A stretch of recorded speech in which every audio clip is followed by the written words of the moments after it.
Online classes में सभी का स्वागत, नमस्कार। आज सेकेंड ईयर एचडीपी में हम जो है गाइनोकोलॉजी में proper handling of frozen semen 26 number हमारा लेसन है गाइनोकोलॉजी में। इसको हम पढ़ेंगे, लेकिन इससे पहले मेरे पिछले लेक्चर में हमने जो एक्सटेंडर पढ़े थे, सीमन एक्सटेंडर डाइल्यूटर, तो उनमें preparation of egg yolk 278 page पे प्रिपरेशन ऑफ एग योक यानी एग योक को तैयार कैसे करते हैं, तो उसमें हमने एक लेमिनार फ्लो टेबल जो है वो पढ़ा था। नाम लेमिनार फ्लो टेबल के नाम से जो पढ़ा था। ये कोई ख़ास बात नहीं है, मैंने आपको बताया था कि मैं इसको बाद में आपसे डिस्कस करूँगा। ये कोई ख़ास टेबल नहीं है। डबल जो है लेयर्ड टेबल होती है, जिसको लेमिनेटेड किया हुआ होता है, 2 शीशे लगे हुए, इस तरह की सिंपल टेबल ही है ये, और कोई लंबी चौड़ी ख़ास बात नहीं है इसके अंदर। और इसके जो है इस पर क्या करते हैं, एग योक को लेकर के, और उसके अंदर जो कोई वाइट उस पर पोर्शन लगा रह गया होता है योग के अलावा। योग तो एग योग तो आपको पता है कि येलो कलर का होता है, तो उसको हम ये टिश्यू पेपर है उस पर रख कर के रोल यूँ चला देते हैं, तो अगर उस पर कुछ भी पॉइंट थोड़ा लगा हुआ होता है तो वो उस पर उतर जाता है। ये कोई ख़ास टेबल नहीं है, लेकिन ये बताना ज़रूरी था, कहीं ऐसी कोई बात नहीं है इसके अंदर। लेमिनेटेड जो है वो टेबल होता है, 2 जो है शीशे, 2 रैक होती हैं इसके अंदर, वो लगे हुए होते हैं। ऐसा कुछ विशेष नहीं है, बस उसको नाम ही दिया गया खास। अब proper handling of frozen semen हम आज जो है वो डिस्कस करेंगे। और अगर ये प्रॉपर हैंडलिंग इसका नहीं होता तो ये बजाय फ़ायदे के हम नुकसान में चले जाते हैं। बहुत अच्छी तरह से इसका हैंडलिंग करना होता है। तो यहाँ अच्छी से अच्छी क्वालिटी के सीमन का यदि भंडारण में रख रखाव सावधानीपूर्वक नहीं किया, अथवा भंडारण से लेकर पशु को कृत्रिम रूप से गर्भ करने तक कहीं भी थोड़ी सी भी चूक हो गई, तो उसका असर पशुओं के गर्भधारण प्रतिशत पर प्रभाव पड़ेगा, पड़ने की संभावनाएं बढ़ जाती हैं। अर्थात कंसप्शन दर, कंसप्शन रेट कम हो जाता है। कंसप्शन रेट क्या होता है, कितनी गायें क्या बन रही, आपने 100 लगाए, ठीक है, तो उसमें से कितने % क्या बन रही, 40 रही तो वो कंसप्शन रेट 40 हुआ, 60 रही तो 60%, 70 रही तो 70% हुआ, वो कंसप्शन रेट है। इसलिए हिमकृत वीर्य की गुणवत्ता का संरक्षण और सही प्रक्रिया को अपनाते हुए सही उपयोग तकनीशियन का पहला दायित्व होता है।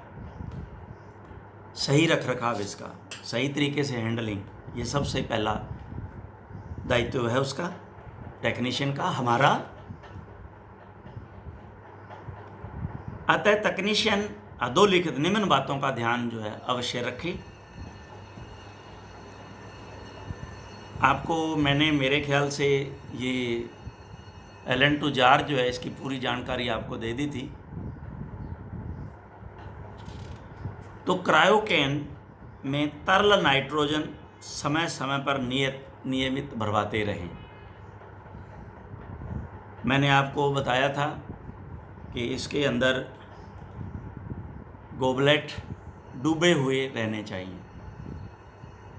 अगर गोबलेट LN2 में डूबे नहीं रहते तो स्ट्रा खराब होने की संभावना बढ़ जाती है। इसलिए LN2 क्रायोकेन में समय समय पर नियमित रूप से भरवाते रहें। क्रायोकेन को बार बार खाली नहीं होने दें, अन्यथा उसका कूलिंग सिस्टम खराब हो जाएगा। अतः क्रायोकेन जिसमें स्ट्रा रखी जाती है उसमें LN2 का स्तर हमेशा 13 सेंटीमीटर बना रहना चाहिए। वीर्य की भंडारित स्ट्रा हमेशा तरल नाइट्रोजन में डूबी रहनी चाहिए। स्ट्रा की लंबाई से गोबलेट की लंबाई कुछ कम होनी चाहिए ताकि स्ट्रा को बाहर निकालने में दिक्कत नहीं हो। अभी मैंने आपको बताया था कि जो गोबलेट है वो प्लास्टिक का जनरली होता है, प्लास्टिक का होता है। तो जैसे मान लीजिए स्ट्रा जो है वो लंबाई उसकी लंबाई ये है, इस गोबलेट की लंबाई इस स्ट्रा से मतलब कम होनी चाहिए, ये इस तरह से, ये देखिए, ताकि ये स्ट्रा इतना बाहर निकला हुआ रहे और आप इसको यहाँ से इतने निकले को यहाँ से ऊपर से फोर्सेप्स से पकड़ के निकाल लो। आपको फोर्सेप्स को गोबलेट के अंदर नहीं डुबोने की आवश्यकता पड़े, इसलिए इसकी लंबाई जो है वो स्ट्रा से कम होनी चाहिए। क्रायोकेन से स्ट्रा को बाहर निकालते समय इस बात का विशेष ध्यान रखें कि कैनेस्टर क्रायोकेन की गर्दन में -80 डिग्री सेंटीग्रेड के ठंडक क्षेत्र फ्रोस्ट लाइन से ऊपर नहीं उठावें। अब आप इसको जो है वो फ्रोस्ट लाइन को अच्छी तरह से समझें। ये आपका जो 281 पे ये जो डायग्राम आपको नज़र आ रहा होगा, डायग्राम ये नज़र आ रहा है, तो ये जो आप देखिए, ये जो है ये आपकी फ्रोस्ट लाइन है। LN2 जार के अंदर LN2 तो यहाँ तक है। ये आपकी ये जो इसका नेक है ये आपकी फ्रोस्ट लाइन है, यानी कि यहाँ पे टेम्परेचर -80 डिग्री सेंटीग्रेड रहेगा। ये तो यहाँ से इस स्ट्रा को ऊपर नहीं निकाले। ये देखिए यहाँ दिखा रखा है इसने, ये रॉन्ग है मेथड। जो स्ट्रा इतने ऊपर निकल गए ये बाहर के वातावरण में टच हो गए और इनकी ख़राब होने की संभावना बढ़ गई। अब ये यहीं रहने चाहिए और यहीं फोर्सेप्स से यहीं से उसको एक स्ट्रा को आप बाहर निकाल दें। ये इसकी टेक्निक यहाँ ये जो लिखा है इसका ये इनका मतलब है। क्रायोकेन से स्ट्रा हमेशा पहले से ठंडी की गई स्ट्रा होल्डिंग फोर्सेप्स से। अब आप इसको अंडरलाइन कर लेना, वेरी वेरी इंपॉर्टेंट। बाहर पड़ी हुई स्ट्रा है, उस स्ट्रा से सीधा स्ट्रा फोर्सेप से अंदर पड़ी हुई स्ट्रा को सीधा ही नहीं पकड़ें, ध्यान रखें, क्योंकि बाहर जो है जो ये जो पड़ी हुई है हमारे पास फोर्सेप, उसका टेम्परेचर कहाँ है और उसका टेम्परेचर कहाँ है। तो जैसे ही आप उसको स्ट्रा को पकड़ोगे, हो सकता है जैसे ही वो इस टेम्परेचर पे आए उतना पोर्शन उसका टूट जाए, हो सकता है वो ब्रेक हो जाए। तो इस बात का ध्यान रखें, पहले इस स्ट्रा को LN2 में डुबो लें। देखिए क्रायोकेन से स्ट्रा हमेशा पहले से ठंडी की गई स्ट्रा होल्डिंग फोर्सेप से 10 से 12 सेकंड में निकाल लेनी चाहिए। Important, very important. यदि स्ट्रा निकालने में अधिक समय लगे तो कैनेस्टर को पुनः नीचे तरल नाइट्रोजन में वापस डुबाकर ऊपर उठाना चाहिए। अब कैनेस्टर क्या है? गोबलेट मैंने बता दिया। कैनेस्टर वो है जो, देखिए इस तरह ये कैनेस्टर बना हुआ, इसके ऊपर डंडी लगी हुई ऊपर, तो इस कैनेस्टर को वो हमारा जो उसकी नेक है, तो हम LN2 जार है, उसकी जो नेक है ना, नेक, उसके अंदर ये पोर्शन उसका चला जाएगा, लेकिन ये नीचे यूं रहेगा कैनेस्टर ये बना हुआ। इस कैनेस्टर के अंदर गोबलेट रखते हैं प्लास्टिक का, ये स्टील का बना हुआ है, लोहे का ही है, इसके अंदर गोबलेट रखते हैं और हम यूं इसको नीचे लटका देते हैं और ऊपर उसकी डंडी रह जाती है कैनेस्टर की। वो डंडी कैनेस्टर, वो कैनेस्टर है पूरा, जिसकी डंडी ऊपर रह जाती है और उस डंडी के ऊपर हम लिखते हैं, लिख करके लगा देते हैं, एक फ्लैग लगा देते हैं, उस पर लिख देते हैं कि इस पे HF के हैं, एक पे लगा देते हैं जर्सी के हैं, एक पे हम जो लिख देते हैं राठी के, जो हैं वो हम लिख देते हैं 6। उसके अंदर कैनेस्टर आ जाते हैं, तो उस कैनेस्टर के अंदर नीचे गोबलेट रखा जाता है जिसके अंदर सीमन स्ट्रा भरे हुए होते हैं। ये इसको अच्छी तरह समझ लें कि कैनेस्टर क्या है और गोबलेट क्या है।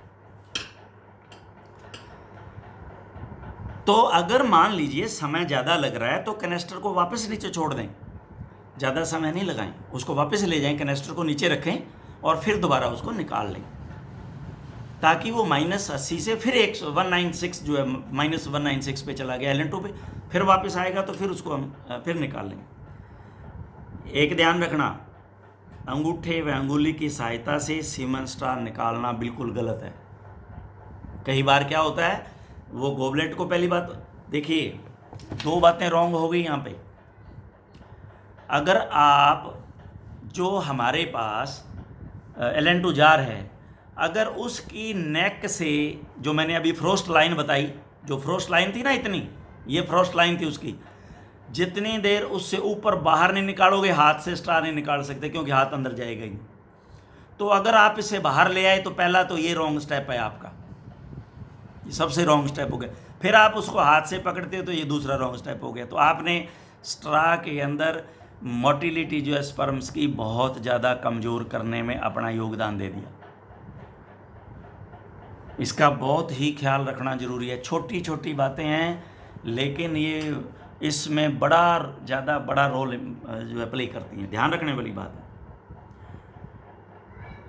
सीमन स्टार एक बार बाहर निकालने के बाद अथवा कई बार बाहर गिर जाती है तो उसे पुनः कैनेस्टर में नहीं डालें, उन्हें उस गोबलेट में दोबारा नहीं डालें। गोबलेट में, कैनेस्टर में नहीं, गोबलेट में डालते हैं कैनेस्टर के थ्रू, कैनेस्टर में नहीं डालते, गोबलेट में स्ट्रा होती, नहीं डालें।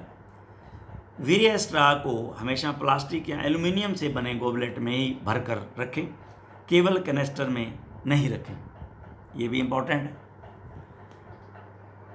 कैनेस्टर है, उसके अंदर प्लास्टिक का जो गोबलेट ये जो बना हुआ है, हमने उसी गोबलेट में ही रखना है स्ट्रा को, सीधा कैनेस्टर में नहीं डाल देना। ये also, it is also very important. Goblet को कभी ठूस कर स्ट्रा नहीं भरें, हमेशा गोबलेट की क्षमता से थोड़ा कम रखें ताकि स्ट्रा निकालने में सुविधा हो, तथा स्ट्रा जो हैं रखी हुई है उनके बीच में Ln2 भी आसानी से प्रवेश कर सके। गोबलेट में जिस नस्ल का वीर्य स्ट्रा रखा गया है उसकी स्लिप कैनेस्टर हैंडल पर लगा दें। ये मैंने अभी जो समझाया आपको, कैनेस्टर हैंडल ऊपर बाहर रहता है ताकि स्ट्रा को ढूंढना नहीं पड़े। क्रायोकैन से स्ट्रा निकालते ही तुरंत ढक्कन वापस लगा देना चाहिए ताकि तरल नाइट्रोजन का अनावश्यक वाष्पीकरण नहीं हो। लेकिन वो ढक्कन, ध्यान रहे कि वो टाइट नहीं होना चाहिए। अगर ढक्कन आपने पूरा टाइट करके लगा दिया तो जो है ढक्कन जो है उछल सकता है प्रेशर से। हल्की हल्की उसमें से वेपोरेशन होती रहनी चाहिए, वो होती रहती है, उसको कोई नहीं रोकता।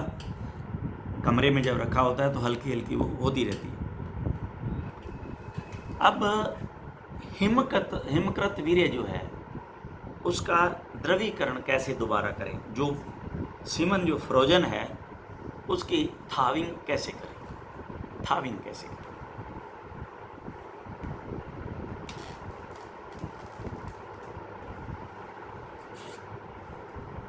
ये जो इतनी कहानी मैंने पढ़ी है ये इम्पोर्टेंट तो है ही है। अब इसके साथ अगर ये आपको नहीं आया, थाविंग मेथड अगर प्रॉपर आपने नहीं किया तो भी आपका AI रेट जो है, कंसप्शन रेट जो है लो चला जाएगा, क्योंकि इस हैंडलिंग में ये मिस हैंडलिंग मैक्सिमम होती है। या तो कुछ लोग थाविंग करते हैं तो वो जो स्ट्रा निकालते हैं उसको तुरंत जो है पानी में डाल देते हैं, वो ब्रस्ट हो जाता है और फिर उसी को ही लगा देते हैं, जबकि उसमें तो कोई स्पर्म की मोटिलिटी रहेगी ही नहीं। या टेम्परेचर जो है उंगली से नाप लेते हैं, क्या हो गया, सही हो गया, बस मैंने पता कर लिया। अब वो टेम्परेचर कम है तो भी स्ट्रा खराब हो गया, अगर टेम्परेचर ज़्यादा है तो भी सीमन खराब हो गया, कोई मतलब नहीं निकला। तो परिभाषा इसकी है -196 डिग्री सेंटीग्रेड ताप पर सुप्त एवं विश्राम अवस्था में पड़े हुए शुक्राणुओं को +37 डिग्री सेंटीग्रेड ताप परिवर्तन क्रिया से हिमकृत वीर्यावस्था से तरल अवस्था में लाकर शुक्राणुओं की जैविक क्रिया को पूर्ण जागृत अवस्था में लाना ही द्रवीकरण थाविंग कहलाता है।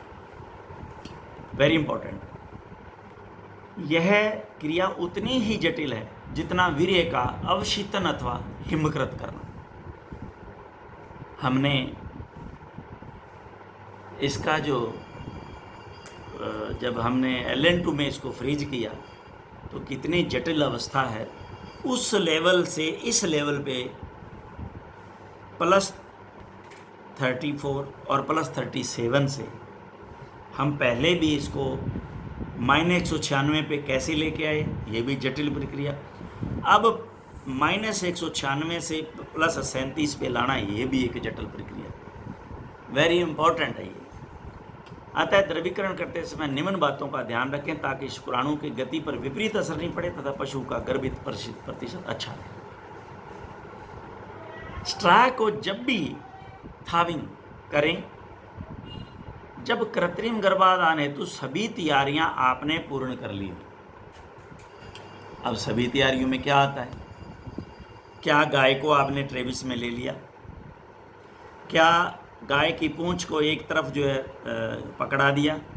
क्या आपने वेजाइनल पोर्शन और एनल पोर्शन को पानी से और उसे साफ कर लिया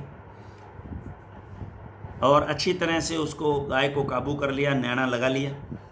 मतलब ये प्रक्रियाएं हैं सारी पहले की। क्या आपने गन को अच्छी तरह से देख लिया, प्रॉपर है? ऐसा तो नहीं है कि जो आपने गन के ऊपर जो स्ट्रा उसमें डाल करके और उस पर फिर आपने जो उसके ऊपर चढ़ानी थी वो तो आपके पास है ही नहीं, स्लीव आपके हाथ वाला स्लीव ही नहीं है। तो ये सारी आपकी तैयारियां पहले होनी चाहिए, ध्यान रखने वाली बात है। उसके बाद में फिर आपने जो थर्मस है उसके अंदर जो पानी है, क्या आपने उसका टेम्परेचर चेक कर लिया? ऐसा तो नहीं है उधर से तो स्ट्रा निकाल लिया, आप पानी चेक करते हुए घूम रहे हो। No wastage of time. Straw को निकाला, हवा में 4 बार यूं किया, इससे जो उसके ऊपर LN2 जमी हुई है वो उड़ गई और आपने उसको तुरंत उस पानी में मेंटेन जो टेम्परेचर है उसमें उसको डाल दिया और उसके बाद में उसको निकाल करके साफ़ किया और आप अपनी गन के अंदर उसको आपने लोड कर दिया। तो अगर आपने इतनी तैयारी ऑलरेडी पहले कर रखी है तो ये बात है कि उस समय आपने इसकी थाविंग करनी है। तो ये इंपॉर्टेंट बात है, क्योंकि फ्रोजन वीर्य का द्रवीकरण करने के बाद उसे तुरंत कृत्रिम गर्भाधान हेतु काम में लेना पड़ता है, अन्यथा वीर्य की क्वालिटी खराब हो जाएगी, क्योंकि वीर्य में उपस्थित शुक्राणु ज़्यादा समय तक एक्टिव नहीं रहते। ये भी बहुत ही इम्पोर्टेंट बात है। अब कई बार क्या होता है कि हम स्ट्रा को निकाल के जार में या हम थर्मस में लेके जाते हैं तो दूरी में लेके जाते हैं। तो ये आप अवश्य ध्यान रखें कि जो आपने थाविंग कर उस स्ट्रा को निकाला, जितनी मोटिलिटी उस समय उसके अंदर थी सीमन में स्पर्म्स की, जब आप 20 मिनट के बाद करोगे उतनी मोटिलिटी वहाँ नहीं मिलेगी। हाँ, लेकिन उपयुक्त मिलेगी, 20 मिनट बाद तक कर सकते हो आप, ये लिखा हुआ है, हमने किया है फील्ड में। लेकिन आप ये कोशिश करें कि उसको जो मैक्सिमम उसकी स्पर्म मोटिलिटी है उसी समय थाविंग करके उसी समय निकाल के उसको तुरंत जो है वो इंसेमिनेट कर दें। स्ट्रा को कंटेनर से निकालने के बाद तुरंत द्रवीकृत कर दें। कंटेनर का ढक्कन खोलकर जिस प्रकार के सांड का वीर्य निकालना है उस कैनेस्टर, ये कैलेस्टर लिखा है, कैनेस्टर कर लो इसको, कैनेस्टर के हैंडल को घुमाकर फ्रोस्ट लाइन तक उठा लें। अभी मैंने बताया फ्रोस्ट लाइन क्या है, तथा पहले से LN2 में डुबोकर ठंडी की गई स्ट्रा होल्डिंग फोर्सेप्स से गोबलेट से स्ट्रा को निकाल लें तथा कैनेस्टर को पुनः LN2 में डुबो दें और पहले उसका ढक्कन लगाएं।